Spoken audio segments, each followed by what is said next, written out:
वो उधर से उसके बाद जो फर्स्ट शैतान की है स्पीच, उसमें वो कहता है कि आप बेल्ज़ेबब को जो है ना मुखातिब करके कहता है, हमने 183 तक पढ़ा था ना, फिर उसके बाद जो 150 तक सेल्फ स्टडी की है। सही है। तो वो स्टार्ट होती है उसकी फर्स्ट स्पीच है सैटर्न की।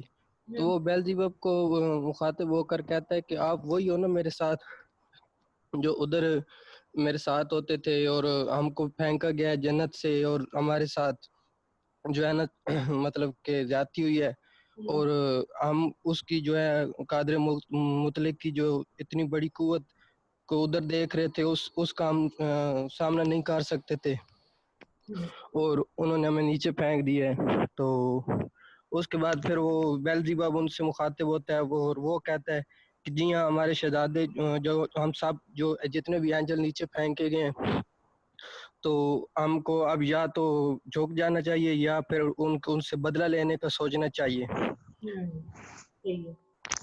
जी। नेक्स्ट।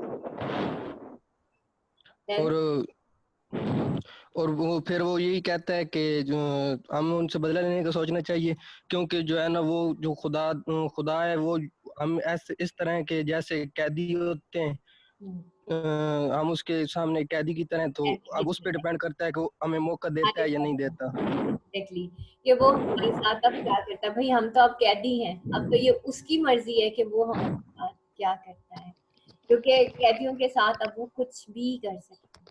ठीक है, तो यहाँ पे बेसिकली ये बताया गया है, बेल्ज़ेबब जो है उसकी स्पीच दिखाई गई है। बेल्ज़ेबब जो है वो आंसर करता है। पहले जब मैंने एंड किया था, मैंने लाइन नंबर 83 तक एंड किया था, आई थिंक सो, यस 83 तक मैंने आप लोगों को बताया था। और उसके बाद सैटर्न की स्पीच थी टू बेल्ज़ेबब, आप जिसमें वो बेल्ज़ेबब को मुखातिब होके कहता है कि तुम वही हो ना फॉलन एंजल, जो कि मेरे पास नेक्स्ट टू थ्रोन थे, यानी कि मेरे पास बाद जो थे, और तुम यहाँ पे हो और हम सब फॉलन हो गए हैं।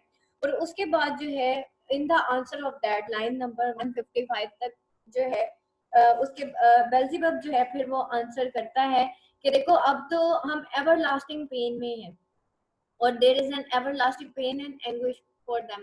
वो कहता है कि भाई हम तो भाई इमोर्टल तो हैं, हमारी स्ट्रेंथ बेशक इमोर्टल है, लेकिन मसला सारा ये है कि हम एटर्नल पनिशमेंट में हैं, अगर मर जाते तो ज्यादा बेहतर।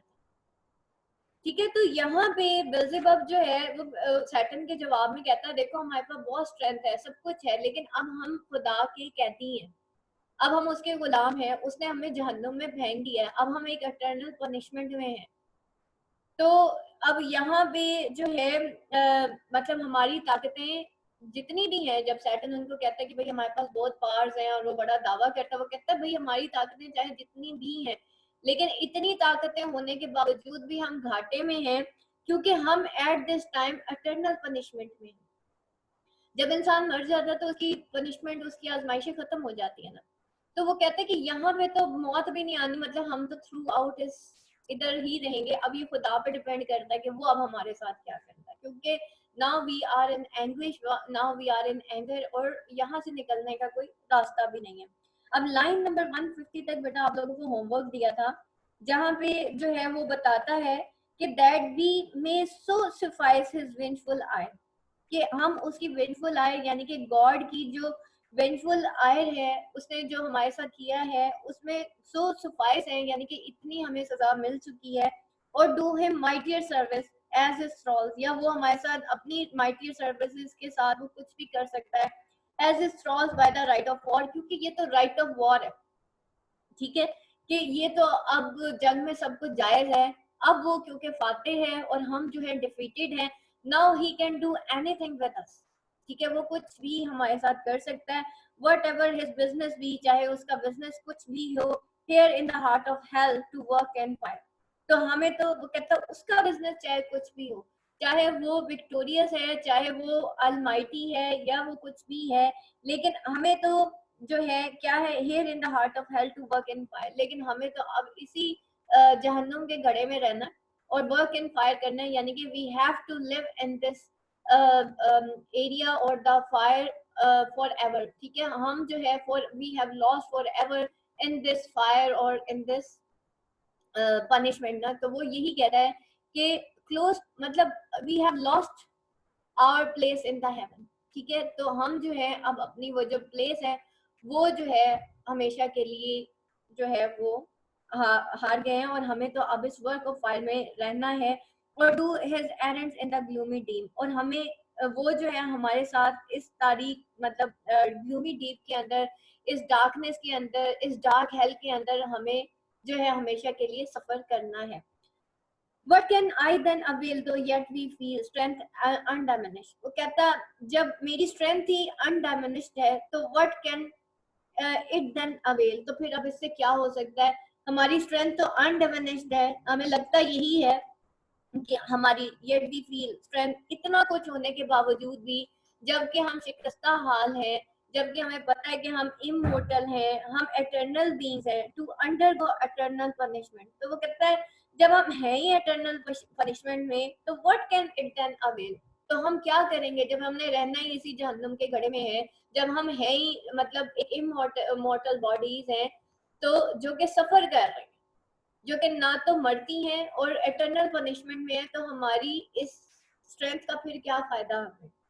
तो उसके जवाब में अब सैटर्न की सेकंड स्पीच है टू बेल्जेबब, और यहाँ पे उसका ऑब्जेक्टिव क्या है? इसका ऑब्जेक्टिव और इंटेंशन ये है कि वो काउंटर करता है इवल टू गॉड्स गुड। वो कहता है ठीक है अब हम कुछ भी नहीं कर सकते, लेकिन हम एक काम कर सकते हैं कि हम काउंटर करेंगे इवल है, बार बार हम गॉड के सामने काउंटर करेंगे अलोंग विद द इवल। जहां जहां खुदा की ब्लेसिंग होगी, जहां जहां गॉड जो है वो बहुत मर्सीफुल है, गॉड बहुत जो है उसकी ये जो जिसको कहना चाहिए गॉड प्रोविडेंस जो है वो एटर्नल है, यानी कि खुदा की अनायात जो है वो लाजवाल है। लेकिन हम अगर एक इवल करेंगे, गॉड उससे ज्यादा अच्छाइयां प्रोड्यूस कर देगा। तो हम उन अच्छाइयों के मुकाबले में जब और इवल प्रोड्यूस करेंगे तो ये चीज जो है गॉड को इरिटेट करेगी, तो हम हमेशा यही करते हैं। ठीक है, तो कहता है कि और तो कोई रास्ता नहीं है। जब वो कहता है कि भाई वी आर जस्ट, हम शिकस्त याफ्ता हैं और हम कुछ भी नहीं कर सकते, तो अब वो जो है सैटर्न जो है वो अपने चीलों से बात करता है।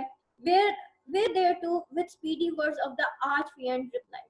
अब जो है आर्च फिएंड यानी कि वो जो बेल्जेबब है उसको आर्च फिएंड कहा जा रहा है। ठीक है, कि वो सैटर्न जो है वो रिप्लाई करता है उस बदनसीब बेल्जेबब को with speedy words, in speedy words के साथ। वो कहता है where to with speedy words the arch angel fallen cherub. Fallen cherub यानी कि वो जो फॉलन एंजल्स हैं, शेरब कहते हैं एंजल को, तो वो कहते हैं to be weak is miserable. वो कहता है वीक होना जो है वो मेजरेबल है, डूइंग और सफरिंग। फॉलन एंजल को कहता है, वो कहता है वीकनेस जो है ना वो नेटिस्ट है of our lord, but of this be sure to do all good never will be our task. लेकिन एक चीज तो है, और whether we do something or where, let me tell you very vividly कि अब जो है वो कहता है to ought but never will our task। वो कहता है ये जो गुड करना है ना ये हमारा टास्क नहीं है, our acts will never for good। ठीक है, वो यहाँ पे ये कहता है whether we are active or not, चाहे हम एक्टिव हैं या नहीं है, हमारा काम never be for good, हमारा काम गुड के लिए कभी भी नहीं होगा। किसके लिए होगा? फिर इवल के लिए होगा। तो कहता है so odd would never be our task but ever to do ill our soul delight। लेकिन हमारा soul delight क्या होगा कि हम हमेशा बुरा करेंगे। our soul delight will always be to do ill, we will always resist। ठीक है, हम हमेशा रेजिस्ट करेंगे। किसके अगेंस्ट रेजिस्ट करेंगे? गॉड के अगेंस्ट रेजिस्ट। अभी आगे आ जाएगा। ठीक है, as being the contrary to his high will। वो कहते हैं ये जो हम बुरा करेंगे ना, अगेंस्ट गुड करेंगे, इवल, ये जो है रेजिस्ट करता है गॉड की विल को। ठीक है, गॉड की विल और विश क्या है कि जितनी भी कायनात की मखलूक है वो गुड करे। वो कहता है हमारा काम गुड करना नहीं है, हम तो बुरा करेंगे। और बुरा करना क्या है? वो गॉड की एक्ट के खिलाफ है, सॉरी गॉड की विल और विश के खिलाफ है। यानी कि वो जो विश करेगा हम उसके अगेंस्ट करेंगे, इससे गॉड इरिटेट होगा। फिर वो कहता है then if his providence out of our evil seek to bring forth good. फिर अगर, क्योंकि वो कुदरत कामिला है, उसकी जो प्रोविडेंस है, God Providence is eternal, our sorry out of our evil seek to bring forth good। तो हमारा जो if he wishes to bring forth out of our evil acts, then we shall pervert his wishes. ठीक है, वो जितनी ज्यादा नेकी produce करेगा, अगर वो विश करेगा to bring good out of our evil acts, क्योंकि उसकी तो ये इनायात जो है, उसकी जो प्रोविडेंसेस हैं वो तो एटर्नल है ना, तो हम और ज्यादा उसकी विशेस को प्रिवेंट करने के लिए हम और ज्यादा बुराई फैलाएंगे, ठीक है। And our labour must be to pervert that and.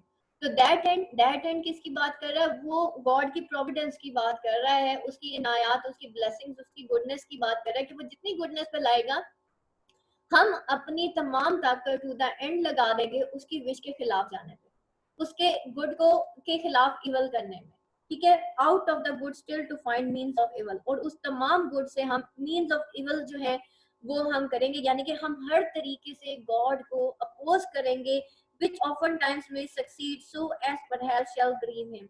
जो often times जो है हम सक्सीड हो जाएंगे, जब भी हम इसमें कभी कभार अगर हम सक्सीड हो भी जाएंगे तो ये shall perhaps grieves him, तो ये गॉड को ग्रीव करेगा, गॉड को वेंचफुल कर देगा, गॉड को इरिटेट करेगा। If I fail not and disturb his inward counsels from their destined aim, और वो कहता है कि अगर मैं इसमें फेल ना हुआ and disturb his inmost counsels from their destined aim, और मैंने जो है इसकी जो destined counsels हैं, यानी कि इस तरीके से क्या होगा कि गॉड जो है अपने वेंटफुल परस्यूअर्स को बैक मतलब सॉरी वो जो है परवर्ट हो जाएगी उसकी सारी इवल, और we will pervert God's plan, और इस तरह से गॉड के तमाम प्लान्स परवर्ट हो जाएंगे, और his inmost counsel from their destined, और उसकी जो inmost counsels है यानी कि उसके जो फरिश्ते हैं वो उनके destined aim से हम उनको हटा देंगे। But see,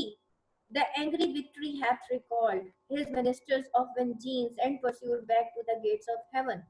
But see, वो कहता है वो जो angry victory है उसने रिकॉल कर दिया अपने minister of vengeance को, ठीक है, अपने यानी कि उन फरिश्तों को, and pursued back to the gates of heaven, और उनको गेट्स ऑफ हेवंस के ऊपर उसने ला के खड़ा कर दिया। But do you see that God has called our vengeful pursuers back to the gates of heaven, यानी कि उनको हमारे वेंचफुल परस्यूअर्स यानी कि जो फरिश्ते थे उनको गेट्स ऑफ हेवन पे ला खड़ा किया। वो कहते हैं ना जब जिन्नात जो है वो सातों आसमान के करीब जाते हैं तो वहां पे फरिश्तों को अल्लाह ताला ने खड़ा किया हुआ ताकि इनको जो है वो जिन्नात जो है वो पार ना कर सके। तो जो फरिश्ते हैं ना वो फिर उनको कंकरियां मारते हैं, जब वो कंकरियां मारते हैं ना तो वो हमें जो टूटता हुआ तारा नजर आता है ना वो एक स्पार्किंग होती है।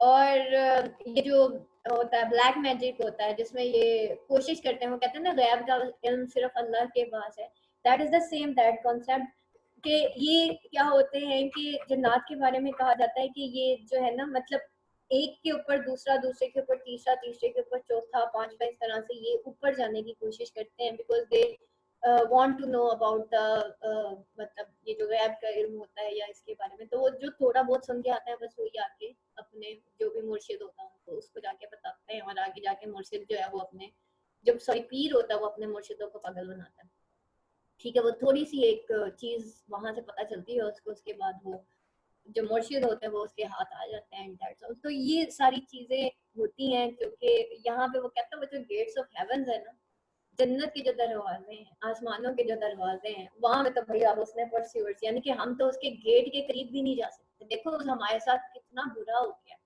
ठीक है। तो यहाँ पे वो वही बात करता है back to the sulphurous hell shot after us in the storm, और वो क्या है, वो एक सल्फरस हेल है, वो एक डिस्चार्ज ऑफ रंबल और फ्लेयर है short after us in the storm, जो कि हमारे पीछे जो है स्टॉर्म में फेंका गया है, ठीक है, और हमें यानी कि इस तरीके से मार के वहां से फेंका गया है, या वहां से एक सल्फरस अगर हम वहां के करीब भी जाना चाहते हैं तो वो हमें कंकरियां मारते हैं, सल्फरस हेल करते हैं शॉर्ट आफ्टर अस इन स्टॉर्म, और हमें जो है हमारे पीछे वो जो है वो कंकरियां मारते हैं, यानी कि सल्फरस हेल हमें से हमें वो पनिश करते हैं। Overblown had laid the fiery surge that from the precipice of heaven received us falling, और जो है फिर क्या होता है, वो कहता है कि ये जो स्ट्रॉम बीइंग एग्जॉस्टेड, और इसकी वजह से ये जो डिस्चार्ज और रंबल और फ्लेयर होता है वो जो है उसकी वजह से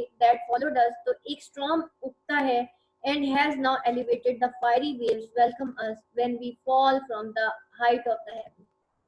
और जो है ये जो फायरी वेव्स हैं वो हमें वेलकम करती हैं जब हम हाइट्स ऑफ द हेवन में से गिर जाते हैं। अब यहाँ पे देख लेते हैं इन लाइन में इन्होंने क्या लिखा हुआ है इसका, कि वो जो स्टॉर्म ऑफ सल्फरस हेल है that he shot at us has abetted and raging light and thunder has spent its wrath and will cease to bellow through the vast and bottomless deep।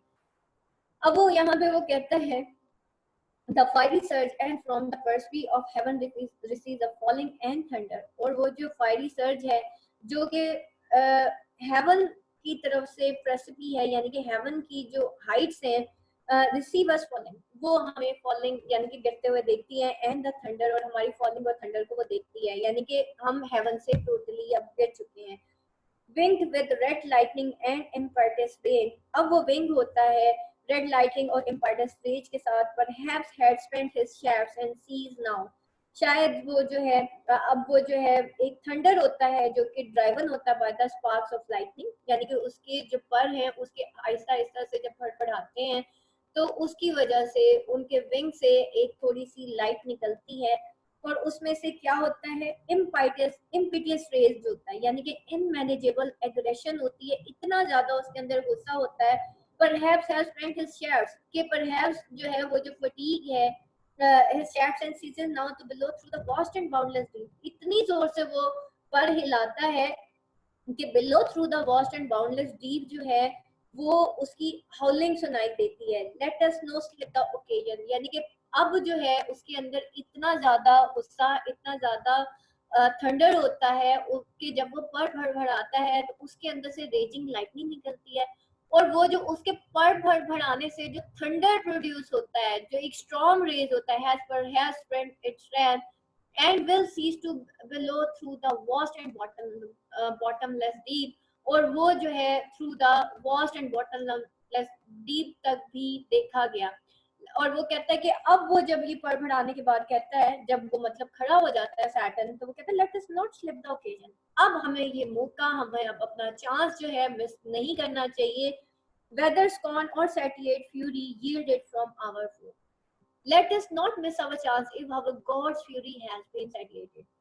कहता है now let us not neglected this opportunity, अगर तो हमें पर है मतलब हमें जो है उस सेलर ऑफ क्योस से नीचे मतलब we hear no more howling through the cellar of chaos, तो हमें मतलब हम बच तो गए सिर्फ जहन्नुम में ही गिरे हैं ना, वो कहता है मर तो नहीं गए। तो अब अगर हमें जो है ये अपॉर्चुनिटी मिल ही गई है और अभी भी हमारे पास कुछ पार्ट हैं तो हमें अब ये अपॉर्चुनिटी खोनी नहीं चाहिए। नाउ देयर इज अब यहाँ पे नेचर दिखाई जा रही है कि सैटर्न की नेचर कैसी है, ठीक है, वो कितना एरोगेंट है कि इतना कुछ होने के बावजूद हेवन छीनने के बावजूद उसका जो एरोगेंस है उसका जो प्राइड है वो खत्म होने का नाम नहीं लेगा। अब वो कहते हैं और satiate fury yielded from our फो, और चाहे जो है ये गॉड की फ्यूरी ही इसकी वजह से सैटिएट क्यों ना हो, हमें अपना ये चांस जो है जो हमें एक दोबारा से मौका मिला है अब हमें ये जो है ना मिस नहीं करना चाहिए। Rather it is given by our rival out of this pain और रेन, हालांकि ये तो चांस हमें गॉड ने दी, ठीक है। तो वो कहते हैं ये तो चांस फ्रॉम आवर फो है जो कि चाहे वो उसकी सेटियर्ड फ्यूरी या उसके स्कॉन का बायस बने, लेकिन चांस तो फिर हमारे दुश्मन ने हमें दिया ना। Seest thou your dreary plain forlorn and wild, वो कहता है कि seest look thou you look at the dreary plains forlorn and wild, देखो इन dreary plains को of the hell जो कि बिल्कुल forlorn है और wild है, the seat of desolation जिसके अंदर सिर्फ क्या है सीट ऑफ डिसोलेशन है, ये तो जस्ट क्या है डार्क प्लेन्स है डेजर्टेड और फेरल है, और सीट ऑफ डिसोलेशन यानी कि इसके अंदर सब रेजिडेंस ऑफ मेलंकली है, that is the residence of melancholy, there is मतलब तमाम जो माहौल है वो बिल्कुल ग्लूमी है, तो वर्ड ऑफ लाइट इसके अंदर तो डार्कनेस भी नहीं है, ठीक है, with no glow save what the glimmer of these livid flames caused pale and dreadful।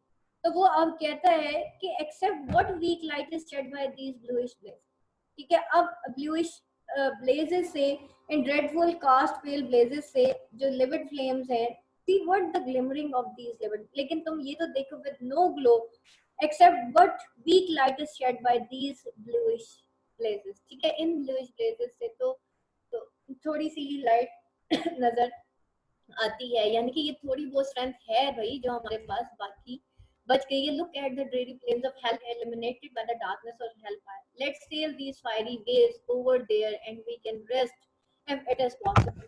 ठीक है, तो यहाँ पे वो यही बात करता है कि देखो तो सही, will no glow except what weak light is, मतलब इन bluish blazes में, इन cost pale dreadful livid flames of जो hell है उसके अंदर भी एक थोड़ी बहुत जो है ग्लिमरिंग है, कुछ तो है इसके अंदर, यानी कि थोड़ी बहुत अभी इसके अंदर जान बाकी है.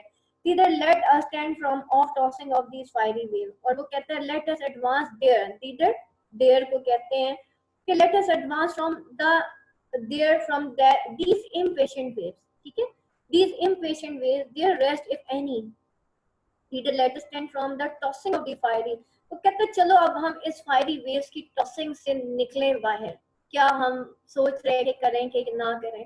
तो let us go ahead and there rest if any rest can harbour there. और वो कहते हैं let us advance here from the impatient waves of this flaming lakes जो हमें टॉस कर रही हैं कभी इधर और कभी उधर. और चलो अब हम कोई जो है देयर रेस्ट कोई सीख करते हैं किसी रेस्ट को. if any rest can harbor there, if any rest can be had there, कि अगर यहाँ पे कोई रेस्ट की जगह है हेल में तो कुछ निकल के जरा इधर उधर देखते हैं. And reassemble our afflicted power, और फिर हम रीअसेंबल करते हैं अपनी अफ्लिक्टेड अपनी स्कैटर्ड पार्ट्स को, यानी कि वो अपने चीलों की बात कर रहा है, वो फॉलन एंजल्स की बात कर रहा है कि चलो अब हमारी डिफीटेड फोर्सेस जो हैं चलो आओ अब उसको इकट्ठा करते हैं. let consult how we may henceforth most offend, और वो कहता है कि let consult how may offend offend, और let us how we may from this time forth जो है henceforth most offend, कितना हम इरिटेट कर सकते हैं अपने रिवॉल एंड अपने फो को. ठीक है, कितना शॉक दे सकते हैं our enemy our own loss how repair. Line number 188 कि किस तरीके से हम अपने एनिमी को मजीद ऑफेंड कर सकते हैं, उसको शॉक दे सकते हैं, उसको इरिटेट कर सकते हैं. चलो आओ भाई इकट्ठे होते हैं भाई. And our own loss how repair, और हम अपने इस लॉस को जो हमारे साथ इतना बड़ा जुल्म हो गया, हमारे साथ इतनी बड़ी नाइंसाफी हो गई है, अब इसको हम अपने make good of our loss, और किस तरीके से how over this dire calamity extract the very best out of our regrettable tragedy. Calamity कहते हैं बेटा रिग्रेटेबल, लिख लें रिग्रेटेबल ट्रेजेडी. ठीक है, किस तरीके से हम अपनी इस रिग्रेटेबल ट्रेजेडी को ओवरकम कर सकते हैं. And what force we may get from the expectation, और हम जो है what reinforce may gain from the hope, हम किस तरीके से रीएनफोर्स कर सकते हैं इस कॉलमिनिटी में से कुछ रिन्यू कर सकते हैं अपनी होप. हाँ जी, हाँ आगे कहाँ है वो भाई खड़े हुए कह रहे हैं अगर मामू है तो फिर